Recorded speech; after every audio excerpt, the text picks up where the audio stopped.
tulivyokubaliana au tulivyoelewana ni kwamba shoti ishatokea. Huyu mwenzetu ndo kama vile amefeli. Mimi kama mwenyekiti wenu nimekuiteni hapa, lengo na madhumuni tuangalie tunasolve vipi ili swala la huyu bwana kupata hela yake.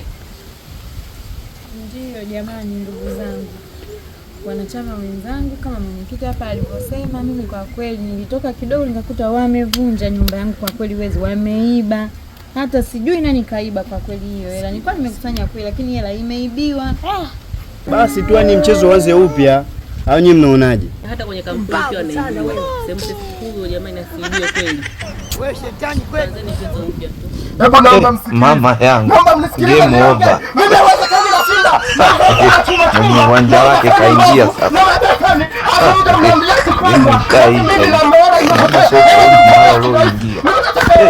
Mimi nakwambiaje, haiwezekani napigwa juu hapa. Eti mimi nataka hela mapatana nataka hela yangu. Nataka hela yangu. Wewe mimi mwenyekiti mtaki kujua. Wewe bora leo kazi hizo. Hela masikio tunachouma mimi unajua hiyo. Nataka kumwambia wewe ndio unaanza mimi na wewe uweze kupinga namna hiyo. Mbavu sana wewe.